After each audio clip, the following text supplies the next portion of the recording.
Hi guys, so this video is going to show you how to graph linear inequalities on the number line.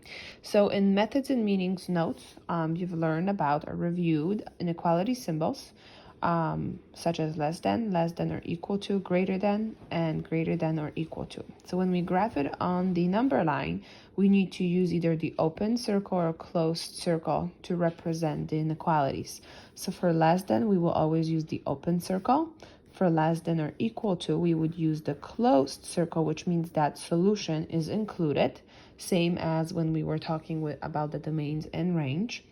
For greater than, we would also use the open circle, and then for greater than or equal to, we would use the closed circle. So anytime it says or equal to, that would mean the point is included. So I wrote down a few examples. So anytime you create your number line, you do not have to be very detailed about it.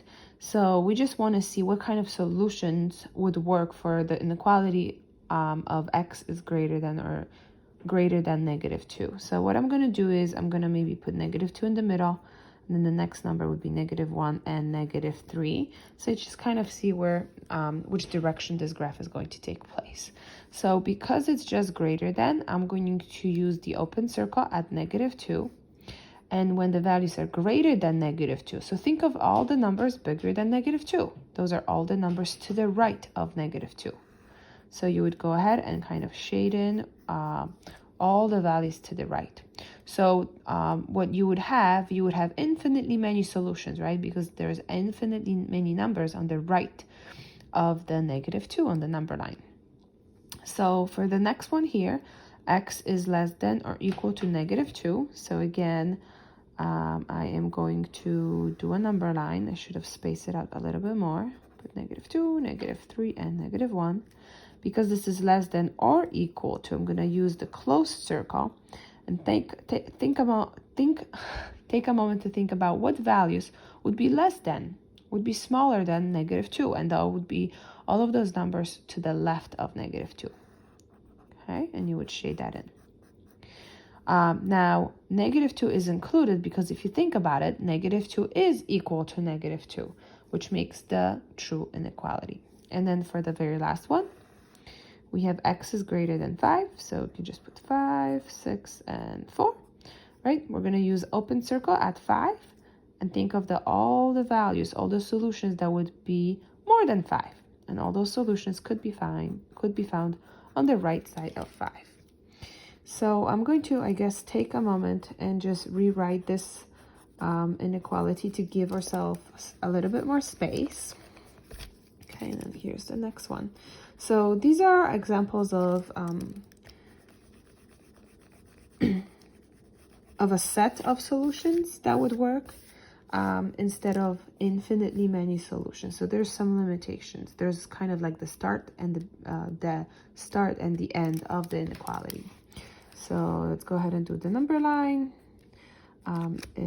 It can start at 5, but I'm just going to go for 5, 6, 7, 8, and maybe extend to 9. So x is greater than or equal to 5, and x is less than 8. So you always want to starting from reading x. So x is greater than or equal to 5. Because this is equal to, I'm going to close that. And x is less than 8. I'm going to use the open circle. So it is between those 5 and 8, but it also includes the 5. Okay, so this is how the graph would look like. And for the very last one, so we have -3. So I'm going to start -4, -3, -2, -1, 0, 1. And technically you are able to hop every 2, right? 2, 3, and 4. Okay, maybe let's do one more. Every 2 units if you like. All right, so x is greater than -3. So I'm going to use an open circle. And x is less than or equal to 4. I'm going to use a closed circle. And connect the 2. So the solutions are the set of numbers in between the -3 and 4, including the 4. So if you want to see if you've done it correctly, you can just take any number from that set, such as 0, and see if this is true. Is 0 greater than -3? Yes, it is. Is 0 less than or equal to 4? Yes, it is. So that would be all for first part of the notes.